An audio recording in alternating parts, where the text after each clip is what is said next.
अल्लाह तबारक व तआला ने फरमाया अल आखिल्लाउ यौमइज़िन बअदुहुम लिबअदिन अदुव्व। फरमाया गहरे दोस्त भी क़यामत के दिन एक दूसरे के दुश्मन बन जाएंगे। खिल्ला गहरे दोस्त क़यामत के दिन एक दूसरे के साथ दुश्मनी करेंगे। इल्लल मुत्तकीन, मगर जो परहेजगार होंगे वो दुनिया में भी दोस्त रहेंगे, क़यामत में भी दोस्त रहेंगे। मुत्तकी परहेजगार लोग, अल्लाह से डरने वाले, अल्लाह के वली, अल्लाह के बंदे, उनकी दोस्ती यहाँ भी कायम है तो वहाँ भी उनकी दोस्ती कायम रहे। ये कुरान मजीद है, कुरान पाक है। ये किसी वाइस का खिताबत के जोश में कहा हुआ जुमला नहीं कि हम क़यामत में भी वलियों के साथ होंगे। ये अल्लाह का कुरान है, ये अल्लाह का फरमान है, ये वो हकीकत है जो क़यामत तक के लिए हकीकत है। तो जब अल्लाह ने कह दिया कि वलियों की दोस्ती, मुत्तकीन की दोस्ती यहाँ भी कायम है और वहाँ भी कायम रहेगी, तो वलियों से दोस्ती करनी चाहिए कि नहीं करनी चाहिए? नबी पाक सैयद आलम सल्लल्लाहु ताला अलैहि वसल्लम के सहाबा ने एक और मसला भी इसके साथ हल किया। एक और मसला भी, एक तो अल्लाह ने कहा अल आखिल्लाउ यौमइज़िन बअदुहुम लिबअदिन अदुव्वुन इल्लल मुत्तकीन, गहरे दोस्त क़यामत में दुश्मन बन जाएंगे मगर मुत्तकी और परहेजगार दुश्मन नहीं बनेंगे, वो दोस्त ही रहेंगे। हजरत अबू ज़र गिफ़ारी ने अर्ज किया, मुस्लिम शरीफ में मौजूद है, अर्ज की या रसूल अल्लाह सल्लल्लाहु अलैहि वसल्लम, एक आदमी कुछ नेक लोगों से मोहब्बत करता है पर उनकी तरह के काम नहीं करता। ये नहीं फरमाया कि मुसलमान ही नहीं, जुल्म करता है, ज़्यादती, ये नहीं कहा। इसका ये तर्जुमा कर लीजिए। कहने का मतलब ये कि या रसूल अल्लाह सल्लल्लाहु अलैहि वसल्लम, जिस आला पाए के वो नेक हैं, ये उस आला पाए का नेक नहीं। अगरचे नमाजी है, इबादत गुजार है, अल्लाह के हलाल को हलाल, हराम को हराम जानता है, लेकिन उस पाए का नहीं जिस पाए के वो वली है। तो या रसूल अल्लाह सल्लल्लाहु अलैहि वसल्लम, अब क्या हुक्म है, अब क्या हुक्म है? नबी पाक सल्लल्लाहु अलैहि वसल्लम ने फरमाया वो मोहब्बत सच्ची करता है। हुजूर मोहब्बत सच्ची करता है? तो फरमाया फिर अल्लाह का वादा है और अल्लाह का हबीब तुम्हें गारंटी देता है, जो जिससे मोहब्बत करता है क़यामत में उसी के साथ उठाया जाएगा, उसी के साथ उठाया जाएगा। वजाहत कर दी इस बात की, वजाहत, अलमरउ मा मन अहब्बा, आदमी जिससे मोहब्बत करेगा क़यामत में उसी के साथ उठाया जाएगा। औलिया अल्लाह का दोस्ताना, उनका याराना, उनकी बैत, उनकी मोहब्बत, उनके साथ ताल्लुकात, ये अगर दुनिया में मजबूत हैं तो क़यामत में भी मजबूत ही रहेंगे। ये मेरे हबीब पाक का फरमान है, ये अल्लाह का कुरान है, ये हुजूर की हदीस है। कुरान और हदीस ने हमें इज्तिमाई तौर पे बता दिया। अब अगर कोई बंदा कहे कि मैं क़यामत में दाता साहब से प्यार करता हूं तो उनके साथ उठाया जाऊंगा, बंदे का तो तौबा तौबा तौबा, देखो कैसी बात कर रहा है। और ये नहीं कर रहा भाई, ये अल्लाह का कुरान कर रहा है, रसूलुल्लाह का फरमान कर रहा है, ये रब रसूल का फरमान बात कर रहा है। किसी ने कहा मैं गौसे आजम के झंडे के नीचे होऊंगा तो कल होते सो, ये क्या कह रहा है?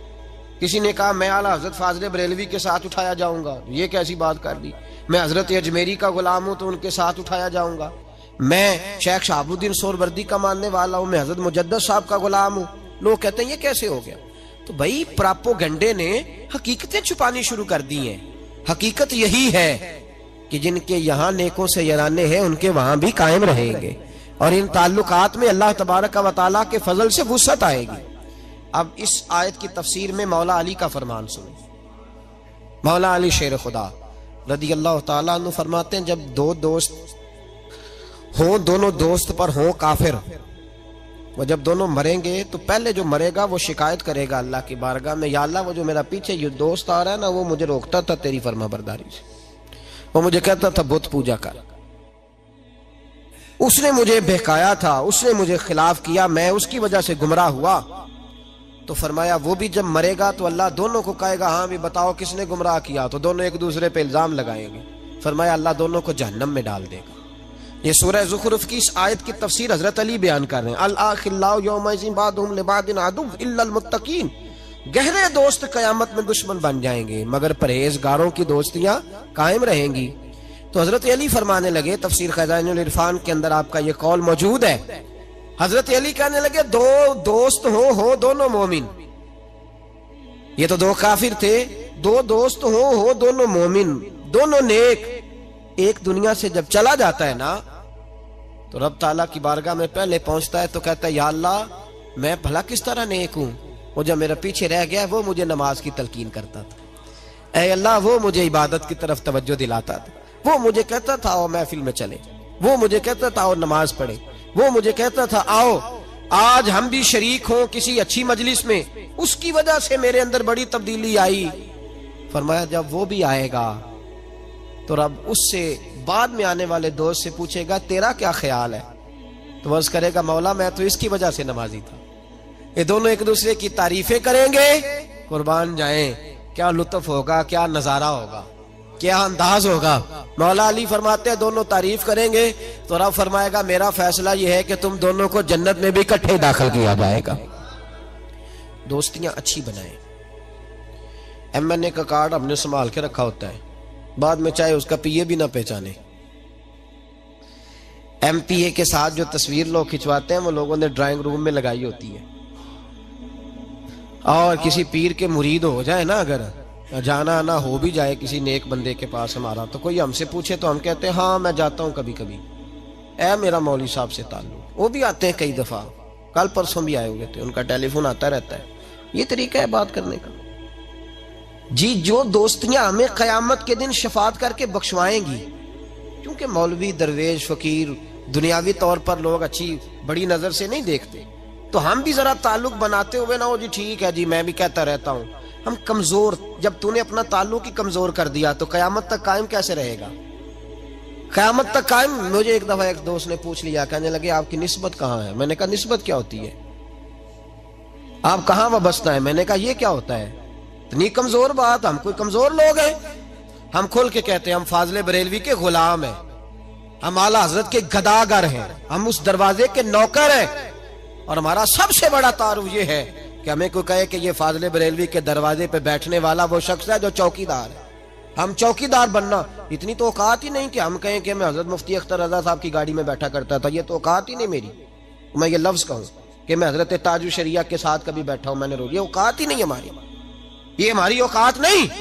हमारी औकात ये है कि कभी कभी कोई टुकड़ा बच जाता था उनके दस्तरखान का तो हमें भी खाने को नसीब हो जाता।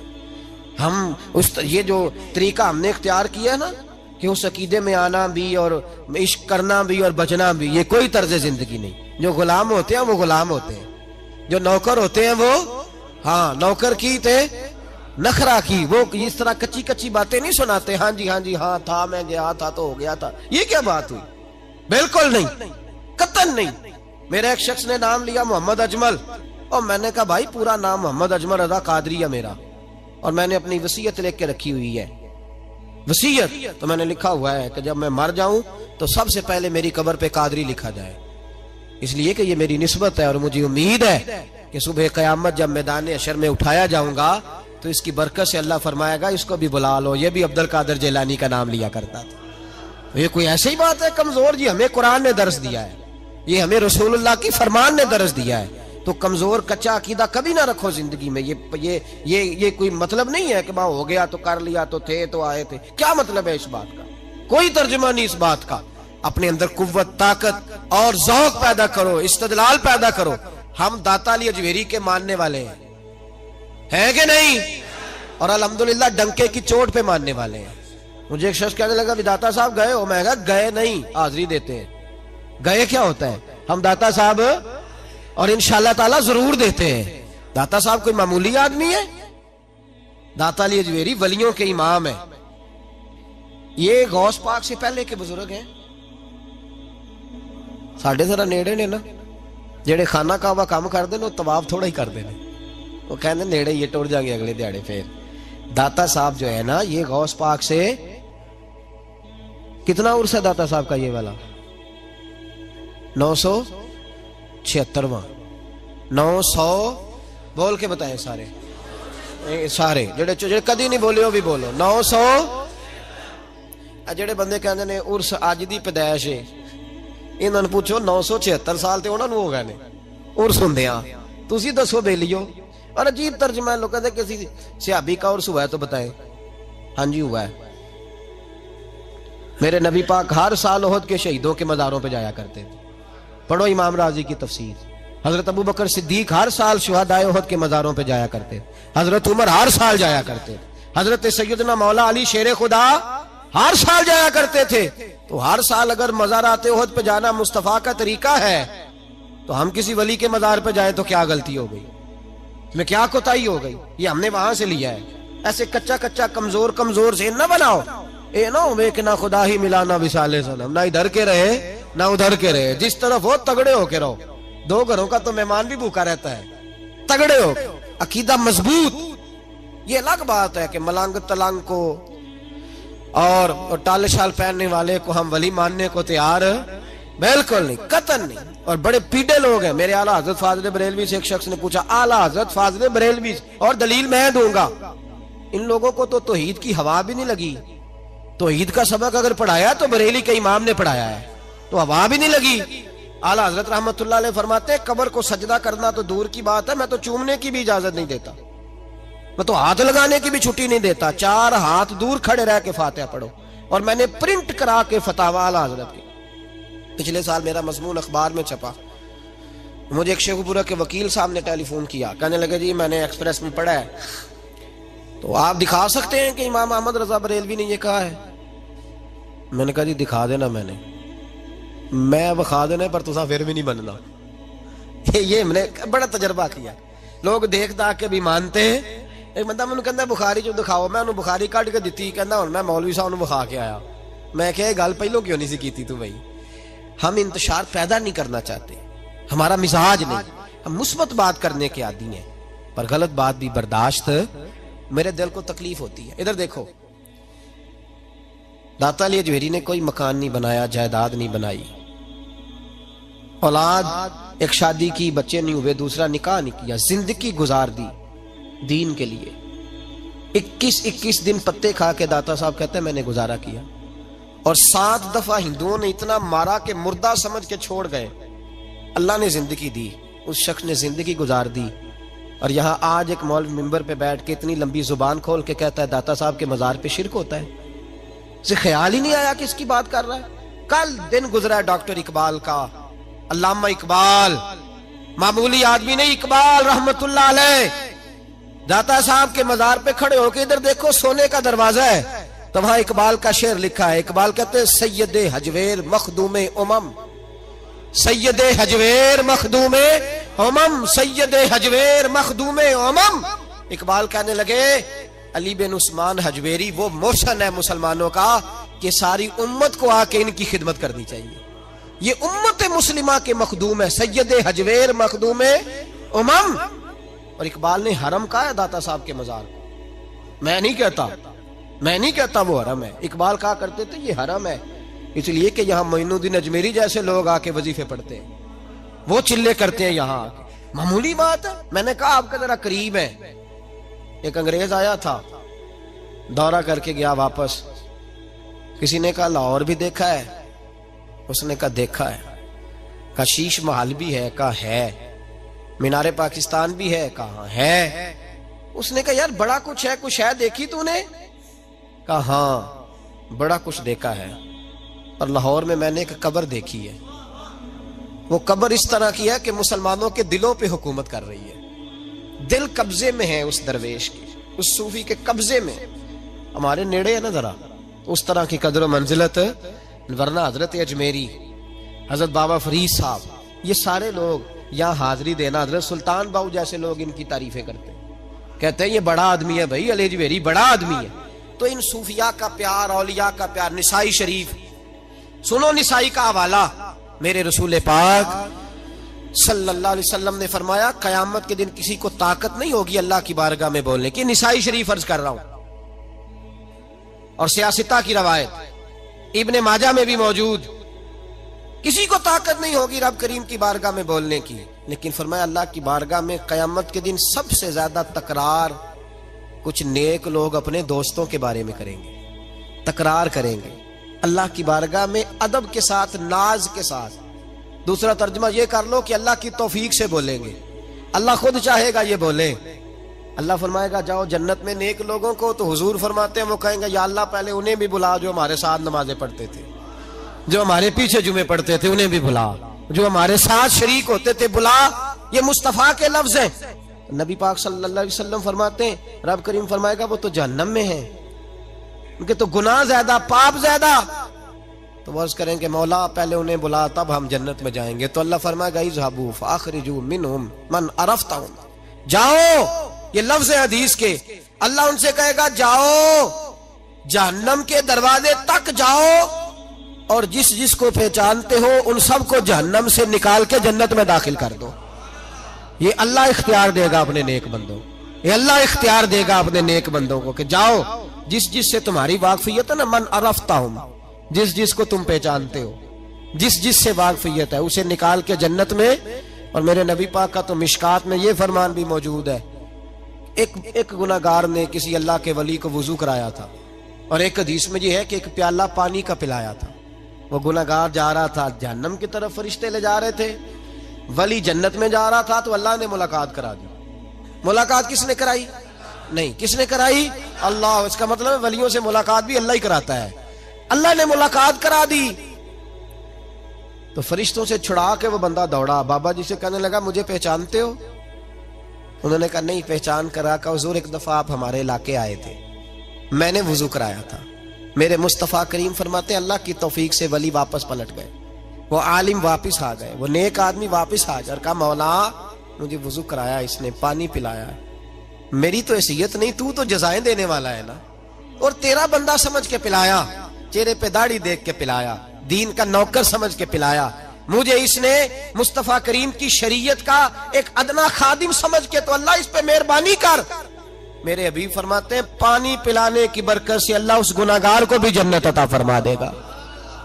तो लोग समझते हैं ये ऐसे ही बात दो चार, ओ भाई ये मलंग, इनको तो हवा ही नहीं लगी दीन की, जो मलंग तलंग हैं ये तो बेचारे घरों से हुकूक से भागे हुए लोग हैं, वरना औलिया अल्लाह, सूफिया और इनकी अजमत और शान, ये पूरा चैप्टर है कुरान और सुन्नत का, ये पूरा बाब है।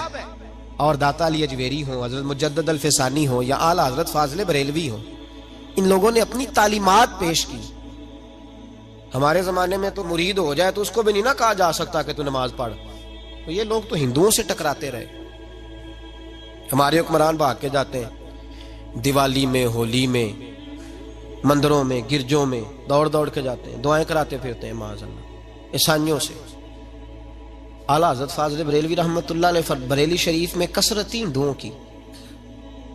लोगों ने कहा हुजूर गाय की कुर्बानी ना करें तो बेहतर है, हिंदू बिगड़ जाएंगे। फरमाया यही तो मौका मिला है इस्लाम की सदाकत पर अमल करने का, यहाँ तो हक बयान करना बड़ा जरूरी है। फरमाया यही तो वक्त है। अब अगर हिंदू नमाज से बिगड़ेगा तो हम नमाज छोड़ देंगे, अगर रोजे से बिगड़ेगा तो रोजा छोड़ देंगे। फरमाया हमने करना है। आला हजरत रहमतुल्लाह अलैह का जो पड़ोसी था वो बड़ा मालदार हिंदू था, उसने कहा गाय ना ज़िबा करना वरना झगड़ा हो जाएगा। फरमाया झगड़ा नहीं हो सकता, इसलिए कि ये मेरे रसूल की सुन्नत है और मैं जिंदा करूंगा इस सुन्नत को। आला हजरत ने कसदन गाय ज़िबा की, कुछ ना कर सका। इत्तेफाक की बात रात को बारिश हो गई, तो जो उस हिंदू की तरफ आला हजरत रहमतुल्लाह अलैह की दीवार थी ना घर की, वो दीवार गिर गई। तो फाजिल बरेलवी कहने लगे सारे अंदर सो जाओ, मुझे सेन में सुला दो, मैं खुद हिफाजत करूंगा घर की। सेन में बिस्तर कर दिया, तो उस दीवार पे पर्दा डाल दिया, तार बांध के, रस्सी बांध के पर्दा डाल दिया। वो हिंदू रात को खंजर लेके आया, चीखे मारता भाग गया। सुबह फजर की नमाज के लिए फाजिल बरेलवी रहमतुल्लाह अलैह मस्जिद की सीढ़ियां नमाज पढ़ के उतरने लगे तो कदमों में बैठ के कहने लगा माफ भी कर दे, कलमा भी पढ़ा दे। फरमाया तुझे क्या हुआ? कहने लगा रात में आया था मारने के लिए, पर एक शेर आपकी हिफाजत कर रहा था, पहले बताओ तो सही वो कौन है। आला हज़रत रो पड़े, फरमाने लगे तू मुझे लवारस समझता है? तूने समझा था मैं लवारस हूं? जिस रसूल के नाम पर मैं इतने बड़ा खड़ा हो रहा हूं, इस्तकामत का मुजाहरा कर रहा हूं, वो मुझे लवारस? फरमाया वो मदद थी जो मेरे रब ने मेरे लिए भेजी थी, अल्लाह की भेजी हुई मदद थी। और फरमाया आइंदा जुर्रत ना करना। उसने कहा जुर्रत किसने करनी है, मैं तो कलमा पढ़ने आया हूं। मुसलमान कर हिंदुओं से टकराते रहे। इन लोगों ने बड़े जतन करके दीन फैलाया, बड़ा मुश्किल था। हमारे तो यहाँ हक बात कहना, किसी को समझाना बड़ा मुश्किल हो गया। हिंदू सिख के सामने, आर्या के सामने, पंडितों और जोगियों के सामने खड़े हो जाना और फिर डट कर दीन की बात करना। किसी ने पूछा था आला हजरत से, 2-3 तालीमात सुन लें, इंशाअल्लाह ताला बातें होती रहेंगी। फाजिल बरेलवी रहमतुल्लाह अलैह से किसी ने पूछा था, हुजूर ये जो हिंदू होली पे मिठाई बांटते हैं तो वो चूंकि गैर मुस्लिम का सिर्फ ज़बीहा हराम है, जानवर ज़िबा करे तो फिर हराम है, वो नहीं खा सकते, बाकी में फुकाहा गुंजाइश देते हैं, इजाजत देते हैं। हुजूर होली का मौका है और हिंदू मिठाइयां बांटते हैं तो क्या हुक्म है? फरमाया बिल्कुल नहीं लेनी, करीब भी नहीं जाना। हम और यहां तक फरमाया कि उनकी किसी जलसे में भी नहीं जाना, उनकी किसी मजलिस में भी शिरकत, फरमाते रांगना चढ़ा लेना, शैतान का पता नहीं चलता वो किस वक्त क्या दिल में वसवसा पैदा कर दे। किसी हिंदू सिख बद मजहब के करीब जाने की तुम्हें इजाजत है, ये आला हजरत का फतवा है। और यहाँ तो जिसका जो दिल करता है ना, किसी लंबे बाल रख लिए, किसी ने उससे लंबे रख लिए, पीर आ गए हैं मैदान में, हाँ जी, पीर का में मॉडल ज्यादा है, इधर लाइनें लटकी हुई हैं बालों की, इधर लाइनें लटकी हुई हैं और तस्वीरें ऐसे खींची हुई हैं जैसे अल्लाह ही खैर फरमाए। तो काजी इसकी करामत क्या है? कहते हैं दाम बड़ा चंगा करता है। क्या तमाशा है, क्या चक्कर चलाया हुआ है। वली के लिए हुजूर की सुन्नत पे अमल करना जरूरी है, दाम दुरूद जरूरी, वो तो एक ज़िमनी चीज है। किस चीज को दीन बना लिया लोगों ने। मेरे नबी पाक अलैहिस्सलातु सलाम की जुल्फें, हुजूर की जुल्फें, हुजूर ने जुल्फें रखी हैं, कभी आधे कान तक होती थी, कभी पूरे कान तक, कभी कंधों तक। मर्द के लिए कंधों, ये मसला याद रख ले, कंधों से नीचे मर्द के लिए जुल्फें रखना हराम है, हराम। तो जो हराम फेल करे, पीर होने के काबिल है और एलानिया करे, बगैर किसी मजबूरी के करे। आला हजरत रहमतुल्लाह ताला अलैह के पास एक शख्स आया, उसने लंबे बाल रखे हुए थे, तो आला हजरत ने फरमाया कटवाओ, मर्द को जायज नहीं। और नबी पाक सल्लल्लाहु अलैहि वसल्लम ने लानत फरमाई है उस मर्द पर जो औरतों जैसी शक्ल बनाए, उस औरत पर जो मर्दों जैसी शक्ल बनाए, कटवाओ। तो वो कहने लगा हुजूर, वो हमारे एक पीर साहब है, उन्होंने भी रखे हुए हैं, उनके भी बाल लंबे। तो ये बरेली के इमाम हैं जिनके अंदर ताकत है हक बयान करने की। आला हज़रत फरमाने लगे, शरीयत रसूल पाक की चलेगी, तेरे पीर की नहीं चलेगी। शरीयत नबी पाक की चलेगी, तेरे पीर साहब की शरीयत है। मेरा पीर कोई गलत काम करता है तो इसका मतलब दीन बन जाएगा। फरमाया कोई इजाजत नहीं, डट करके मुकाबला। और एक बंदे ने चोटी रखी हुई थी यहाँ बालों पे ना, थोड़े से बाल छोड़े हुए। आपने कहा ये क्या है? कहने लगा पीर के नाम की रखी। मैं कटवा, पीर के नाम की रखी हुई है। रसूल पाक ने मना फरमाया तो तेरा पीर कौन होता है ये बात करने की? कोई इजाजत नहीं, कोई गुंजाइश नहीं। हर मकाम पर, हर जगह आला हज़रत रहमतुल्लाह ताला अलैह। और इतने पक्के मुसलमान, वो टिकटें आती थी ना, टिकटें लगाने के लिए, डाक की टिकट, तो उस पे अंग्रेज की तस्वीर होती थी। तो आला हज़रत को बड़ी नफरत थी। ब्रिटिश गवर्नमेंट, कभी सारी जिंदगी कचहरी नहीं गए और कहते थे, मैं इसको अदालत भी नहीं कहता, अदालत वो होती है जहां अदल होता है। कहा करते थे कोर्ट कचहरी, अदालत नहीं कहते थे, कभी नहीं गए थे। तो वो टिकट लगाते थे ना जब खात पे, तो उल्टा करके लगाते थे, उल्टा। लोगों ने कहा हुजूर क्यों? फरमाने लगे मेरा बस नहीं चलता, वरना मैं ये सारे उल्टे कर दूं, उल्टे कर दूं सारे, और अल्लाह तौफीक देगा, उल्टे हो भी गए बाद में। दो कौमी नजरिए सुन लो, मैं जिम्मेदार हूं, जो बात करता हूं इसका जिम्मेदार हूं। अल्लामा इकबाल तो बड़ा अरसा तक ये कहते रहे, सारे जहां से अच्छा हिंदुस्तान हमारा। ये इकबाल की नज़म है। इकबाल तो दो कौमी नजरिए के मुखालिफ थे। कायदे आज़म मोहम्मद अली जिन्ना तो खुद कांग्रेस के मेंबर थे। इनको अगर ये रास्ता दिखाया है तो बरेली के इमाम ने दिखाया है, आला हज़रत के खुलफा ने दिखाया है। उन्होंने फरमाया ना, सारे जहां से अच्छा हिंदुस्तान हमारा नहीं, सारे जहां से अच्छा इस्लाम हमारा। ये रास्ता दिखाया है। हिंदू और कौम है, मुसलमान है। ये कौमी, दो कौमी नजरिए सबसे पहले हज़रत मुजद्दद अल-फ़सानी ने बयान किया। पर उसके बाद आला हज़रत फाज़िल बरेलवी ने अपने खुलफा की फौज तैयार की, जो गली गली गई। सैयद इदार अली शाह साहब खलीफा थे आला हज़रत के, उनके पास इकबाल जाके बैठा करते थे। उन्होंने ज़हन साजी की, फरमाया तो किधर लगा हुआ है?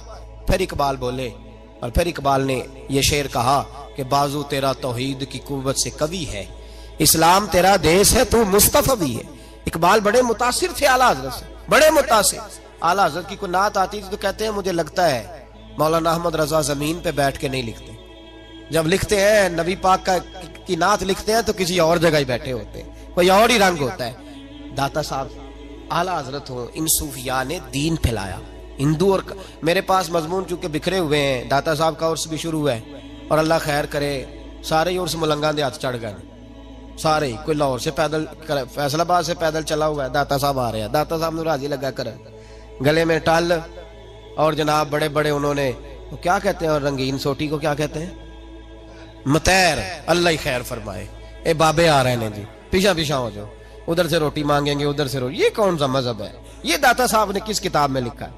दाता साहब रहमतुल्लाह ताला अलैह तो सारी जिंदगी समझाते रहे, शरीयत का पैगाम देते रहे।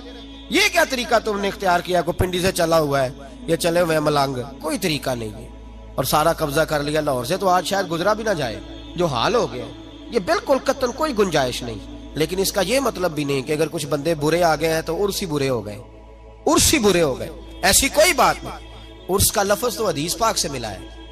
नबी पाक सल्लल्लाहु अलैहि वसल्लम ने फरमाया, हुजूर अलैहिस्सलाम ने फरमाया, तिरमिजी में मौजूद है, फरमाया जब कोई मोमिन सवालों के सही जवाब देता है ना फरिश्तों को, तो फरिश्ते कहते हैं नम का नौमतुल उरूस, इस तरह सो जा जैसे पहली रात की दुल्हन सोया करती है। तो वो जो उरूस था उससे लफ्ज उर्स निकला।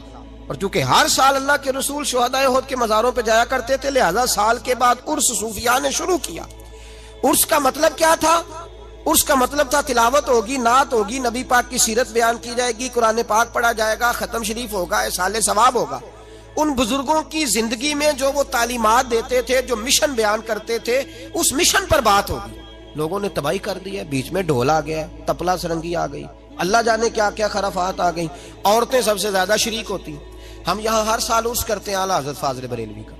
मुझे कुछ लोग कहने लगे आप कॉन्फ्रेंस नाम रखें, मैंने कहा नहीं, नाम भी उर्स ही रखना है, उर्स ही, और बताना भी है कि असल उर्स होता क्या है, होता किस तरह, नाम भी यही रखना है, नाम भी नहीं बदलना, पर बताना है कि उर्स करेंगे और इंशाल्लाह उस तरह करेंगे जिस तरह आला हज़रत फाज़िल बरेलवी ने हमें समझाया है, और हम उन्हें बताएंगे कि फाज़िल बरेलवी असल में उनकी तालीमात क्या है, वो कहते क्या है।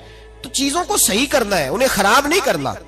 हमारे यहाँ लोग अजीबो गरीब तरीका है, ओ भाई अगर 2-3 प्रोफेसर गलत हो गए हैं तो क्या कॉलेज बंद कर दिए जाएंगे, स्कूल बंद कर दिए जाएं? अगर 4-5 डॉक्टर जाली डिग्रियां लेके बैठ गए हैं तो क्या दवाई लेनी बंद कर दें? अगर 2-4-10 लोग खराब हो गए हैं, दरबारों पे तबाही करने लगे हैं, तो ये बंद कर देने चाहिए। उन लोगों को सही करना चाहिए, उन्हें निकालना चाहिए, उन लोगों को सही करना चाहिए। क्या करना चाहिए जी? और हम, ये रिकॉर्डिंग हो रही है, मैं हुकूमत से हर वक्त कहता हूं कि आप इनके खिलाफ पूरा ऑपरेशन करें, मलंगों के खिलाफ। और जिस दरबार से किसी सज्जादा नशीन की सरपरस्ती में शराब, नशे, जुए का धंधा होता है, चर्स बिकती है, उसको सरेआम सजा दें। हमारा तो मुतालबा है कि दरबारों से ये गलाजतें सारी दूर करें। हमारे बुजुर्गों के साथ ये जुल्म है जो लोग कर रहे हैं। इसका मतलब ये नहीं कि लोगों में शक पैदा कर दिया जाए। एक बात मुझे बड़ी प्यारी याद आ गई, पर अगर आप सारे मेरी तरफ देखें तो फिर सुनाऊंगा। लोग शक पैदा करते हैं। लाहौर का एक मौलवी था, तो उसने एक नया शोशा छोड़ दिया एक दफा, गालबन 55 की बात है, और उस वक्त के नवाए वक्त में वो सारी चीजें छपी। हमें हाजी सादक साहब रहमतुल्लाह अलैह की लाइब्रेरी से वो मैंने सारी चीजें देखी, वहां उन्होंने रखी हुई हैं संभाल के। उसने देखा ना कि हमने बड़े फतवे दे दिए, पर दाता साहब से तो राज खत्म ही नहीं होता। बड़ा कुछ करके देख लिया। इन्नल्लज़ीना आमनू व अमिलुस सालिहात सयजअलु लहुमुर रहमानु वुद्दा। अल्लाह फरमाते हैं जो लोग ईमान लाने के बाद अच्छे अमल करते हैं, मैं खुद लोगों के दिलों में उनकी मोहब्बत पैदा फरमा देता हूँ। तो जो मोहब्बत अल्लाह पैदा करे वो कोई निकाल सकता है? वो निकलती नहीं।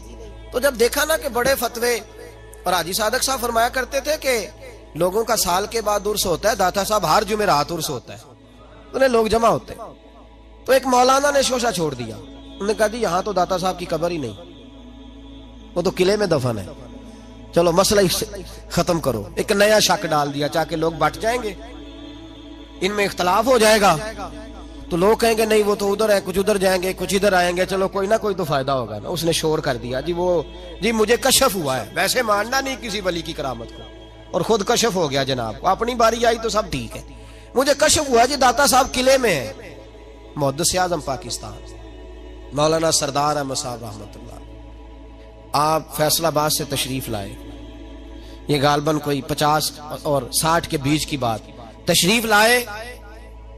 मुफ्ती आजम पाकिस्तान सैयद अबुल बरकात शाह साहब को साथ लिया, खलीफा आला हजरत को, और दाता साहब की मस्जिद में आके स्पीकर खोला और कहने लगे मौलवी साहब आपने कहा दाता साहब यहाँ मौजूद नहीं, वो किले में है, इस तरह करो आ जाओ। जादू हो जो सिर चढ़ के बोले, फरमाने लगे इस तरह करो, आओ दरबार पे दाता साहब के मजार पे, मैं आवाज दूंगा दाता साहब को, तो अगर दाता साहब अंदर से बोल के कह दे मैं यही हूं तो फिर मान जाओगे? आओ मैं खड़ा हूं, स्पीकर पे ऐलान हुआ। और सैयद अबुल बरकात शाह साहब ने ना मुहद्दिस आजम की उंगली पकड़ के लाई, कहने लगे हुजूर इतनी बड़ी बात कर दी है, इतनी बड़ी बात आपने कर दी, इतनी बड़ी बात अगर वो आ गया तो? फरमाने लगे मैं बुला ही तो रहा हूं, आए तो सही। और फिर हजरत की आंखों में आंसू आ गए। फरमाने लगे अपनी मर्जी से नहीं कर रहा, मैं दाता साहब से पूछ के कर रहा हूं, मैं पूछ के कर रहा हूं। मैंने उनसे कहा हुजूर ऐलान कर दूं? तो उन्होंने कहा सरदार अहमद कर दे, तू आवाज दे देना, मैं कब्र के अंदर से बोल के कहूंगा मैं यही लेटा हुआ हूं, तो दे दे आवाज, मैं बोलूंगा। और भाई ये रजा के नेजे की मार है कि अदुव के सीने में गार है, किसे चारा जोई का वार है कि ये वार वार से पार है। आला हजरत रहमतुल्लाह अलैह के खुलाफा और गुलामों को फरमाया मैं आवाज दूंगा। उसके बाद फिर दोबारा शोशा छोड़ने वाला ना सामने आया और ना दोबारा किसी ने ये बात करने की जुर्रत। अल्लामा इकबाल कहते थे सैयद हजवेर मखदूमे उमम, बड़ी बड़ी बड़ी बात कर गए इकबाल। कहने लगे तुम एतराज करते हो, जुल्म नहीं यार, जिस आदमी ने यहाँ दीन फैलाया उसके मजार को शिरक का अड्डा कह दिया जाए, इससे बड़ी भी कुछ ज्यादती होगी। मल्लम यशकुरुन्नास वल्लम यशकुरुल्लाह, मेरे नबी पाक ने फरमाया अगर तू बंदों का शुक्रिया अदा नहीं करता तो तू अल्लाह का भी नहीं कर सकता। ये तो मौसम थे हमारे, और हमने ये अशर किया अपने बुजुर्गों के साथ कि उनकी कब्रें शिरक का अड्डा कह दी। बिल फर्ज अगर कोई जिहालत करे भी, अगर कोई करे भी, तो वो कितने फीसद लोग हैं? 2% या 3%? जाओ ना एक हफ्ता रहो दाता साहब और गिन के बताना कितने लोग सजदा करते हैं। 2% या 3%? और हम कह चुके जाहिल है, अनपढ़ है। अगर तुम्हारी जमात का कोई आदमी शराब पिए तो इसका क्या मतलब है कि तुम्हारा मसलक है? ये हमने कभी कहा है ये तुम्हारा मसलक है? कल परसों तुम्हारी जमात का बहुत बड़ा मौलवी अमीरुल मोमिनीन कहता था साहबका वजीर आजम को, हमने कोई शिकायत की? उसका जाती फेल है, ये तुम्हारा मसलक नहीं है।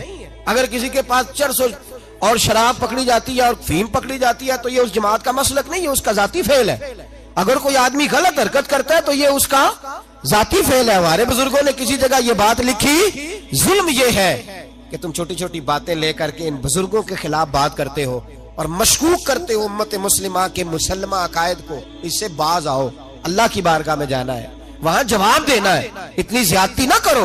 ये तो बहुत बड़े मुसले थे।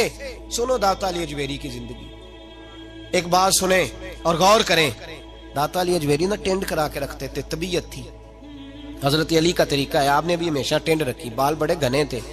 तो हजरत अली फरमाया करते थे मैंने नबी पाक अलैहिस्सलातु वस्सलाम से सुना है, हुजूर ने फरमाया है कि अगर किसी पर गुस्ल फर्ज हो और नहाने में एक बाल भी खुश्क रह गया तो वो दोजख में तपाया जाएगा। तो मेरे बाल घने हैं लिहाजा मैं टेंड करा के रखता हूँ, कहीं ऐसा ना हो कि अक्सर टेंड रखते, दाता साहब भी टेंड रखते थे। रावी के बीच बैठे थे, कश्ती में गुजर रहे थे, 2-3 मुरीद भी साथ थे, टेंड कराई हुई। तो बच्चे अक्सर मजाक उड़ाते हैं, ये नहीं करना चाहिए बुजुर्गों का, उलमा का, ये ऐसा कभी ना करें। हम मजाक उड़ाते हैं, फबतियां कसते हैं, नकलें उतारते हैं, ये जुल्म है। और आलिम दीन का इसलिए मजाक उड़ाना कि वह दीन का आलिम है, आलिम पता भी वो दीन का आलिम है, फिर उसका मजाक उड़ाना अल्लाह फरमाते हैं काफिर हो जाएगा बंदा। इसलिए कि बैसियत नाइब रसूल तुमने उसके साथ इस तरह का रवैया रखा। बहरहाल दाता साहब रहमतुल्लाह अलैह गुजर रहे थे दरिया में, कश्ती में, 2-3 मुरीद भी साथ थे। रावी के बीच दूसरे किनारे जा रहे थे तो 2-3-5-6 नौजवान करीब से गुजरे। तो दाता साहब ने सर से कपड़ा उठाया, टोपी उतारी तो उन्होंने मजाक करना शुरू कर दिया। देखो बाबा जी गंजे हैं, देखो किस तरह का। पहले तो मजाक कर रहे थे, फिर उनके पास वो खजूरें खा रहे थे तो गुठलियां थी, उन्होंने वो गुठलियां दाता साहब को मारनी शुरू कर दी। तो जब वो मारने लगे तो वो मुरीद कहते हैं दाता साहब ने कपड़ा मजीद उतार दिया और उनकी तरफ सर कर दिया, तो मारो। वो मजाक करते गुजर गए। मुरीदों को बड़ा जलाल आया, आना भी चाहिए, बात ही बड़ी बदतमीजी की है, जलाल आया। एक मुरीद बोला, कहने लगा हुजूर मैंने कभी कोई मुतालबा नहीं किया, पर आज मेरा मुतालबा इनके लिए दुआ करें, अल्लाह इन्हें गर्क कर दे, ये रावी में डूब के मर जाए, करे दुआ। और नेक बंदे की दुआ भी लग जाती है तो बद दुआ भी लग जाती है, याद रखें, बद दुआ भी लगा बात है कि नेक लोग बद दुआ करते नहीं। कहा करें इसके लिए दुआ, ये डूब जाए ये लोग। दाता साहब ने कहा यार मेरा क्या बिगड़ा है, वो हंस के चले गए, कोई अर्ज नहीं, जाने दो। कोई नहीं, बच्चे थे, अभी उनकी उम्र नहीं। कहा हुजूर नहीं, मेरा मुतालबा है, आज बद्दुआ करें ये डूब जाएं। दाता साहब ने फरमाया नहीं यार, जाने दो, कोई अर्ज नहीं। इसरार किया तो मेरे महबूब की नस्ल का हर बच्चा ही नूर वाला है। सैयदजादे दाता अली अजमेरी ने हाथ उठाए और दुआ की तो रंग ही बदल गया, नक्शा ही बदल गया। कहने लगे ए अल्लाह, कितने खूबसूरत नौजवान हैं, चढ़ती जवानियां, कितने प्यारे हैं, हंस रहे हैं, खुश खुश जा रहे हैं। मेरे अल्लाह, मैं तेरी बारगाह में दुआ करता हूं, इन्हें यहां हंसता हुआ रखा है तो कयामत में भी हंसता हुआ ही रखना। अल्लाह अल्लाह वहां भी इन्हें परेशान और शर्मिंदा ना करना, इन्हें हंसता हुआ ही रखना। जब ये दुआ मांगी तो मुरीद रोने लगा, हुजूर ये क्या है? तो हजरत दाता साहब फरमाने लगे, तुमने मेरे नबी पाक का वो ओहद के दिन वाला फरमान नहीं पढ़ा? जब काफिरों ने पत्थर मारे, दांत मुबारक शहीद हुए, खून बहने लगा, तो सहाबा ने कहा हुजूर दुआ करें ये गर्क हो जाए। तो नबी पाक ने दुआ मांगी, अल्लाहुम्मा हदी कौमी फइन्नहुम ला यअलमून, या अल्लाह मेरी कौम को हिदायत दे दे, इन्हें पता ही नहीं ये क्या कर रहे हैं। फरमाया मैं हुजूर के तरीके पे ना चलूं? ये दुआ मांगी दाता साहब ने, अल्लाह इन्हें हंसता ही रखना। वो नौजवान कश्ती मोड़ के आ गए, दाता साहब किनारे पे उतरे तो वो भी उतरे, कदमों में बैठे। कहने लगे हुजूर पता नहीं क्या हुआ है।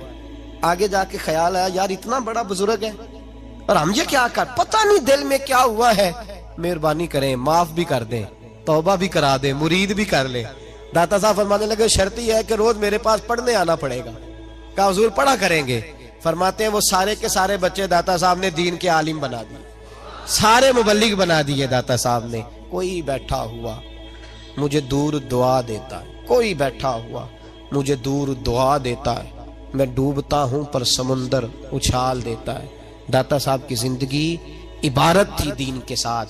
बड़ा खूबसूरत वक्त गुजार के गए, वक्त निकाल के जाया करें, सलाम अकीदत दिया करें। कशफुल माजूब उनकी किताब है, खोल के पढ़ा करें, उनकी तालीमात दे के उनके नजरियात पर अमल करें। अल्लाह हमें समझने की तौफीक दे। आखिर दावाना अल्हम्दुलिल्लाह।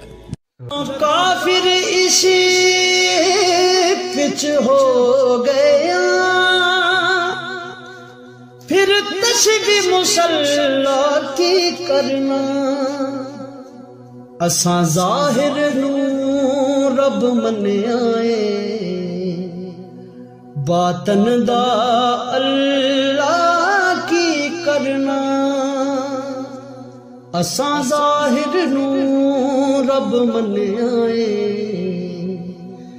बातन दा अल्लाह की करना।